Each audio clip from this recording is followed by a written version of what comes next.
Un nouveau virus déjà présent en Afrique, détecté en France, la variole du singe, on en entend beaucoup parler ces derniers jours. Alors qu'en est-il réellement? Le nouveau gouvernement a été dévoilé aujourd'hui, on va voir tout ça. Il y a aussi aujourd'hui beaucoup d'actualités en bref, le programme est très chargé. Salut c'est Hugo, j'espère que vous allez bien et comme chaque jour, on est parti ensemble pour une nouvelle plongée dans l'actualité en une dizaine de minutes. Et on commence donc tout de suite avec le premier sujet. Alors si vous l'avez déjà vu ou suivi aujourd'hui, vous pouvez passer directement en avançant un petit peu donc vers le second sujet. Mais rapidement, le premier sujet, c'est donc le gouvernement de la nouvelle première ministre Elisabeth Borne qui a été annoncé aujourd'hui. Il y a des anciens ministres, des nouveaux, bref, quelques changements. On va donc passer en revue tout ça rapidement. Bon, déjà, commençons par ceux qui ne bougent pas et ce sont en l'occurrence des ministères assez importants puisque Bruno Le Maire va rester ministre de l'économie et des finances. Gérald Darmanin va rester ministre de l'Intérieur. On pourrait citer aussi Éric Dupond-Moretti qui reste ministre de la Justice. Il y a aussi pas mal de personnes qui étaient déjà dans le gouvernement à d'autres ministères ou d'autres postes.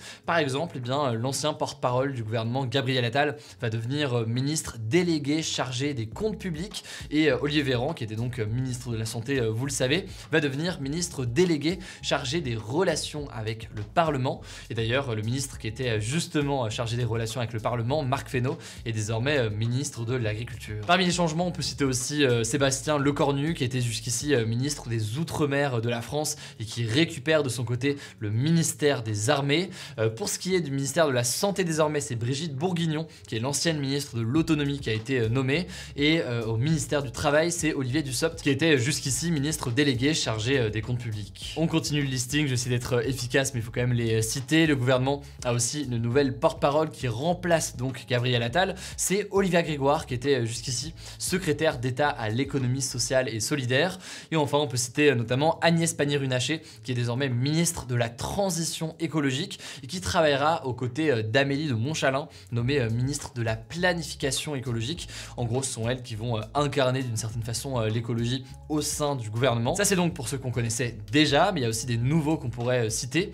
Pour le ministère de l'Europe et des Affaires étrangères, Jean-Yves Le Drian est remplacé par Catherine Colonna, l'actuelle ambassadrice de France à Londres, qui a déjà d'ailleurs été ministre déléguée aux affaires européennes sous Jacques Chirac. Pour le ministère de l'Éducation nationale, c'est l'historien Pap Ndiaye qui a été nommé. Il remplace donc Jean-Michel Blanquer qui était ministre depuis le premier mandat d'Emmanuel Macron.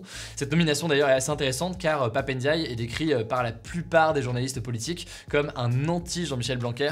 On verra donc concrètement ce qu'ils mettent en place. Et parmi les autres nominations importantes, on peut citer au ministère de la Culture où il y avait donc jusqu'ici Roselyne Bachelot. Et bien désormais c'est Rima Abdul Malak qui est une ancienne conseillère d'Emmanuel Macron qui va prendre ses responsabilités. Bref, vous l'avez compris, quelques arrivées mais surtout un grand jeu de chaises musicales au sein du gouvernement. Il n'y a pas vraiment de grands bouleversements.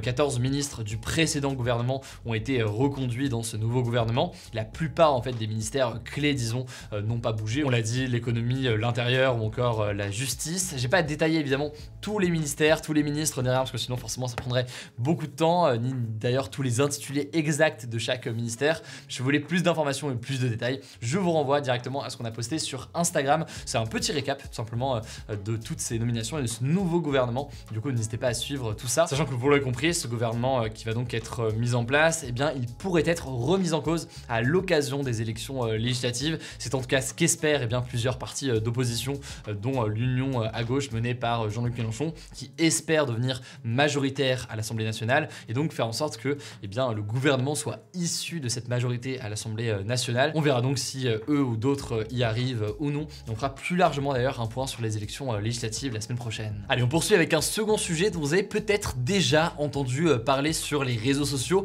avec d'ailleurs parfois des tons alarmistes ou alors des photos dont on préférerait pouvoir se passer, des photos de boutons notamment. On va donc parler aujourd'hui de la variole du singe, aussi appelée monkeypox. C'est donc une maladie rare qui était pour l'instant surtout limitée à des zones en campagne du continent africain principalement, mais qui est donc ces derniers jours en train d'arriver notamment en Europe et de se propager dans plusieurs pays du monde, notamment donc en France, et on va voir ce qu'il en est pour bien comprendre s'il faut s'inquiéter ou non. En gros, plusieurs cas ont donc été détectés pour la première fois hors du continent africain, le 6 mai dernier par exemple au Royaume-Uni, et puis plusieurs dizaines de cas ont été détectés au Portugal, en Espagne, au Canada ou encore aux États-Unis.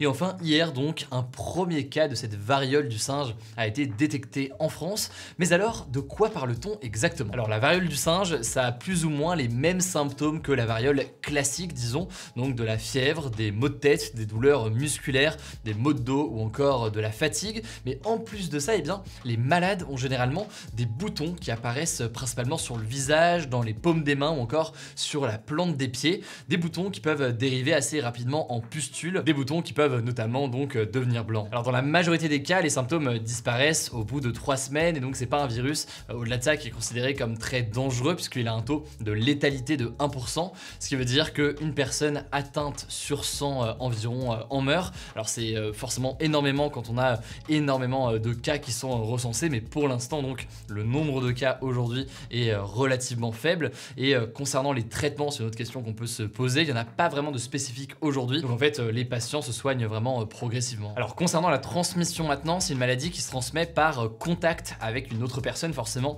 atteinte de la maladie, notamment par voie respiratoire mais aussi beaucoup par liquide dont la salive. Et selon certains experts de l'Organisation mondiale de la santé, elle pourrait aussi potentiellement se transmettre lors des rapports sexuels. Plusieurs cas ont été recensés chez des hommes ayant eu donc des relations sexuelles avec d'autres hommes. Mais alors est-ce qu'on se dirige vers une nouvelle pandémie, etc. Là en l'occurrence aujourd'hui les scientifiques se veulent plutôt rassurants. En gros eh bien c'est une maladie certes avec un taux de létalité donc de 1%, mais en fait eh bien c'est une maladie qui est beaucoup moins contagieuse aujourd'hui que le coronavirus ne pouvait l'être, et donc forcément ça fait que eh bien il y a un risque qui est plus faible. Et plus globalement en fait aujourd'hui en tout cas les autorités sanitaires se montrent relativement rassurantes. Cela dit c'est pas non plus une situation qui se prend à la légère, très loin de là. La multiplication des foyers dans plusieurs pays ces derniers jours inquiète quand même l'OMS, et certains pays d'ailleurs ont décidé, c'est important de le noter, d'adopter des mesures dès maintenant pour éviter que le virus se propage. Alors on parle pas de confinement ou de couvre-feu ou quoi que ce soit aujourd'hui, mais par exemple le Portugal et l'Espagne ont déclenché une alerte sanitaire nationale, et l'Italie notamment a placé le patient concerné à l'isolement. En tout cas le Centre européen de prévention et de contrôle des maladies a déclaré, je cite, suivre la situation de près et donc recommander d'isoler et de tester les cas suspects pour les notifier rapidement. Autrement dit donc, les autorités se veulent plutôt rassurantes aujourd'hui, mais suivent quand même de très près l'évolution de la situation.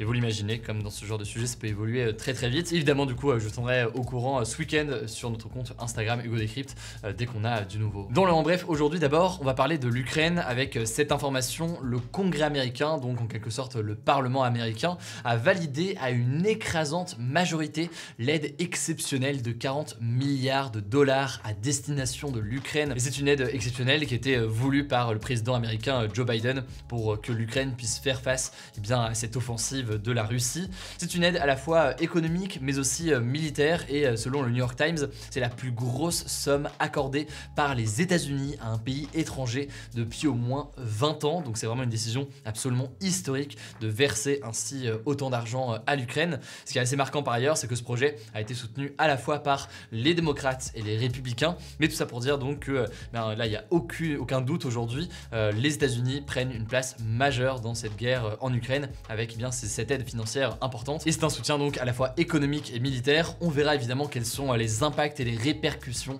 de tout ça dans les tensions et dans la guerre en cours dans les prochains jours. Autre actualité en bref aujourd'hui qui fait beaucoup parler, Israël a annoncé qu'elle n'ouvrira pas d'enquête interne, donc une enquête dans son armée concernant la mort de la journaliste américano-palestinienne Shirin Abu Akleh de la chaîne donc Al Jazeera, qui a été tuée par balle il y a 10 jours lors d'un reportage en Cisjordanie. On en a beaucoup parlé sur la chaîne. Alors selon des informations relayées notamment par le média britannique The Guardian, Israël estime qu'il n'y a pas eu d'erreur de l'armée israélienne et que la journaliste a été touchée par une balle perdue, qu'elle soit palestinienne ou alors israélienne. Et vous l'imaginez, c'est une version qui ne satisfait pas du tout la Palestine aujourd'hui, et plus largement en fait une bonne partie de la communauté internationale, puisque de leur côté, l'ONU, l'Union européenne et les États-Unis avaient exigé une enquête indépendante sur les circonstances de sa mort. Cette enquête pourrait donc dans tous les cas quand même avoir lieu indépendamment de l'absence donc d'enquête interne au sein de l'armée israélienne. Évidemment là-dessus je vous tiens au courant. Autre information majeure aujourd'hui, l'État de l'Oklahoma aux États-Unis a voté une loi qui interdit complètement l'avortement.